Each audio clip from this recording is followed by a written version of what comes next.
युद्धाचं रणशिंग फुगलं आणि मग मात्र आपल्या रक्षकांसह राजे रायगडला आले. पहिल्यांदा राजे पाचाडला आले. बरोबर सर्जेराव, बहिर्जी, महादेव ही मंडळी होती. राजांनी पाचाडला 2 चौकीवाडा प्रथम पाहिला.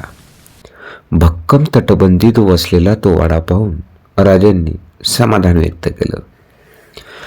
राजा आल्याचे कळताच गडावरचे आबाजी सोनदेव, रामराव प्रभू, गडावरच्या इमारत खात्याचे प्रमुख हिरोजी इंदलकर हे राजांना सामोरं आलं.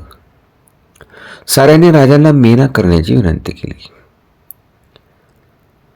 पण राजे म्हणाले, पुढे आम्ही पालखीनंच चढण चढू, पण आज गड पायी चढण्याची इच्छा आहे. हिरोजी, तुमचं बांधकाम अधिक बारीक नजरेनं पाहताय, चालेल ना? महाराज, बारीक नजरेनं पाहूनही चूक दिसायची नाही. मी आज आहे तर उद्या नाही, पण पिढ्यान पिढ्यांची अमानत. शाबास हिरोजी. माणसाला धमक असावी तर अशी. ज्यांच्या ठाई विश्वास असतो त्यांना काय शक्य. राजा सकाळच्या थंड वेळी गड चढत होता. पश्चिमेच्या बाजूने गडाची वाट असल्यानं ती वेळ सावलीची होती. आकाशाला भिडलेला गड पाचाडहून दिसत होता. गडाला किंचित वळसात येऊन राज खिंडीतून वाडीवर उतरलं. लहान दरवाज्यातून राज गड चढत होता. नाना दरवाज्यातून राज वर आली आणि त्यांच्या सूक्ष्म नासिकेला श्वास जाणवला. राजांनी पाहिलं तर लहान दरवाज्याच्या खाली एक चाफ्याचा हिरडा बहरला होता. राजा तसंच पुढं सरकलं. काही ठिकाणी वाट सरळ खोदली होती, तर काही ठिकाणी पायऱ्या खोदल्या होत्या. कड्याच्या गर्भात लपलेल्या धान्य कोठारीची पाहणी करून राज वाटचाल करू लागलं. दृष्टीला भोळ यावी अशी एका बाजूला ताशीव तुटलेलं कडं आणि दुसऱ्या बाजूला नीट आकाशात चढलेली दरड, त्यामधून जाणारी चिंचोळी वाट आणि राजांच्या मनाला सुखावीत होती. तोरण्याखरी तेवढी चिंचोळी वाट राजांनी अनुभवलीच नव्हती. महादरवाजाच्या खाली राज येऊन विसावलं आणि सकाळच्या वेळीही त्यांचा चेहरा घामेजला होता. अंगरख्याच्या बाईत खोवलेल्या रुमालाला घाम टिपीत राजांनी दरवाजाची खून दाखवणाऱ्या अर्धगोलाकार तटबंदीवर नजर टाकली. श्वास घेऊन राजांनी पायऱ्या चढायला सुरुवात केली. गडाच्या प्रथम दरवाजापर्यंत येतो राजांचा ऊर भरून आला. दरवाजाच्या खिंडीत विसावत राजा म्हणाल, हिरोजी, सुरेख जागा निवडलीत. आमच्या गडाचे दरवाजे सूर्यास्ताला बंद करून घेण्याची काहीच गरज नाही. ते उघडे राहिले तरी काहीच बिघडणार नाही. आबाजी सोंद्याने विचारलं, महाराज कारण समजेल? राजा हसून म्हणाले, त्यात अवघड काय? गडाच्या दरवाजाची चढण इतकी खडी आहे की केवढाही मातब्बर गनिम चाल करून आला तरी गडाच्या दरवाजाची येईपर्यंत त्याला हातातल्या फिरंगीचा वार करण्याचं सामर्थ्यही राहणारच नाही. अशी ही अवघड जागा आहे. हिरोजी आदमीने म्हणाला, महाराज, गडावर यायला एवढी एकच वाट. आम्हाला असाच गड हवा होता. राजगडावर आलं. उन्हाची वेळ चढती असूनही हवेत कमालीचा गारवा होता. गडाच्या माथ्याला वर्षा ऋतूचे सरते मेघ स्पर्शून जात होते आणि त्यामुळे गडाला स्वप्ननगरीचं स्वरूप प्राप्त झालं होतं. हत्ती टाळ्याला बगल देऊन राज जात असता राजांची नजर फिरत होती. शेकडो मजूर राबत असलेले दिसत होते. राजांनी विचारलं, हे टाकं इथं बरं वाढलं? हिरोजी म्हणाले, राज, हे हत्ती टाकं मागे पंत आले तेव्हा म्हणाले की इथं हत्ती वावरणार, त्यांना डुबायला जागा हवी. काही वेळा आमच्या मोरोपंतांना फार उच्च दिसतं. राजे गंगासागरावरती उभे होते. निर्मळ पाण्याने भरलेला तो गंगासागर बालेकिल्ल्याचं प्रतिबिंब उरात साठवून पसरला होता. गंगासागरावरून राजांची नजर बालेकिल्ल्याच्या तटाला लागून गंगासागराच्या काठावर उभ्या असलेल्या द्वादश कोनी 2 उंच होणाऱ्यावर खेळली. अनेक रेखीव दगडी खिडक्यांनी सजलेलं ते 5 मजली मनोरे नजर खिळून ठेवीत होतं. राजांनी निरखलं, हिरोजी तुम्ही मनकवडे तर नाही? आम्ही जेव्हा उत्तरेत गेलो होतो तेव्हा वाटेवरल्या मानसीय किल्ल्यानं असंच आमचं लक्ष वेधून घेतलं होतं. त्या किल्ल्यावरचे सुबक मनोरे पाहून आम्हाला असं वाटलं होतं की आपणही असेच मनोरे बांधावे. न सांगताय ती इच्छा तुम्ही पुरी केली. राजांनी तो बालेकिल्ला नजरेखालून घातला. 7 राण्यांचे महाल पाहून क्षणभर राजा उदास झाले. ते हिरोजीला म्हणाले, हिरोजी ते 8 महाल असते तर फार बरं झालं असतं. राजे बालेकिल्ला पाहत होते. अनार कोठड्यापासून टाकसाळीपर्यंत सर्व व्यवस्था पाहून राजांनी विचारलं, एवढं बारीक तपशील कुणी दिले? मोरोपंतांनी.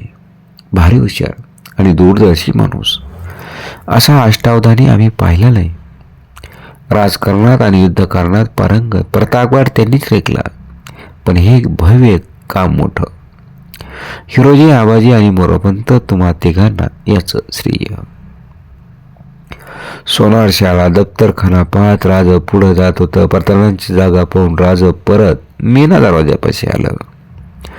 उत्तरेचा मेन दरवाजा त्यांनी ओलांडला. सूर्य माथ्यावरती आला होता आणि मेना दरवाजावर प्रशस्त मोकळं पठार होतं. पठाराच्या टोकाला तुटलेला कडे होते. जागा बंदिस्त होती. दूरवर पसरलेली सह्याद्रीचं शिखर आणि मुलूक नजरेत भरत होता. आबाजी म्हणाल, राणीवशातील लोकांना फिरायला म्हणून या जागेची आखणी केली. फार सुरेख जागा. ध्यानालाही हे ठिकाण चांगलं आहे. बालेकिल्ला पाहत राजा मनोऱ्याजवळ आले आणि एका मनोऱ्याच्या कमानीना सुबक महिरप कोरली होती. दुसरा मनोरा साधा होता. नक्षीदार मनोऱ्याकडे बोट दाखवीत हिरोजी म्हणाला, तो रानूही वशा करता. वा हिरोजी, तुमच्या रसिकपणाचं आम्ही कौतुक करतो. राज बालेकिल्ल्यातील मध्यभागाच्या राजसदरेवरती आलं आणि राजसदरेवरच्या भव्य इमारतीसमोर आकाशात उंच चढलेला नगरखाना दिसत होता. राजसदरेच्या आणि नगरखान्याच्या मध्ये विस्तृत चौक दिसत होता. राजा उद्गारलं, केवढं भव्य सदर आखलीत. सम्राटाला शोभेल अशी राजसदर आहे. 4 दिवस राजांचा मुक्काम गडावरती होता. राजांनी आपला वाडा पाहिला, प्रधानांचं निवास पाहिलं, भव्य बाजारपेठ, पिल्लखाना, दारू कोठार, जगदीश प्रसाद, पागा, साऱ्या वस्तू पाहून राजा प्रसन्न झालं. सायंकाळच्या वेळी टकमक टोकावर राजा उभं होतं. प्रचंड दरी समोर पसरली होती. निजामपूरची वस्ती घरट्या एवढी दिसत होती. दूरवर पर्वतशाखा पसरल्या होत्या. समोर कोकण दिवा दिसत होता आणि त्या डोंगराकडे बोट दाखवून राजा म्हणाला, या कोकण दिव्यासारख्या कितीतरी गडांनी रायगडाचं संरक्षण केलं. ईशान्येला लिंगाणा, पूर्वेला तोरणा, दक्षिणेला कांगोरा, चांभारगड, सोनगड, वायव्येला तळेगड, उत्तरेला घोसाळगड आणि या गडांच्या माळेत रायगड मात्र सुरक्षित आहे. हिरोजी टकमक टोक मात्र मोकळं कसं सोडलं? महाराज ही कडेलोटाची जागा म्हणून राखली आहे. राजांचे भाव एकदम बदलले. ते स्वतःचीच बोलावे तसे बोलले, याही जागेची गरज असतेच ना. बिचारे कोण दुर्दैवी जीव या जागेचे मानकरी ठरणार आहेत. कसलं दुःख आमच्या जीवाला लावून जाणार आहे. चला हिरोजी परत जाऊ. राजा बाजार पेठेत आले. ते हिरोजींना म्हणाले, हिरोजी, नुसत्या बालेकिल्ल्यानं, गंगासागरानं, कारभारांच्या निवासस्थानाने राजधानी पुरी होत नाही. चांगल्या जागा पाहून सरदारांसाठी, गुजरातीसाठी, ब्राह्मण वर्गांसाठी घरटी उभी करा. पाण्याच्या साठीसाठी अनेक जागा शोधा. विपुल वस्ती असल्याखेरीज गड शोभायचा नाही. गडावर आधीच खर्च अमाप झाला आहे. मोरोपंतांनी हात राखून खर्च करण्याची आज्ञा केली. जेवढं आवश्यक तेवढंच केलं, अजून पुष्कळ करायचे. राजांच्या चेहऱ्यावर हास्य उसळलं. हिरोजींच्या खांद्यावर हात ठेवी ते म्हणाले, सारं करा. खर्चाची काळजी करू नका. आपल्याला आता काय कमी आहे. बादशहाची व्यापारी पेठ सुरत एवढी हाताशी असता कमतरता कसायची. गडाचा प्रत्येक गड रत्नांनी जडवतो असं म्हटलं तरी ते आता अशक्य नाही. पण आता जास्त वेळ लावू नका. शक्य ते लवकर गडावर राजधानी हलावी अशी आमची इच्छा.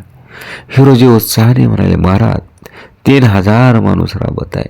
तिथं 5000 करतो. आता केव्हाही आपले पाय गडाला लागू द्यायत. दुसऱ्या दिवशी समाधानाने राजा मात्र गड उतरलं आणि राजांनी कैलासावरती पहिल्यांदा मात्र पाय ठेवला आणि सर्व गड मात्र निरखून बघितला.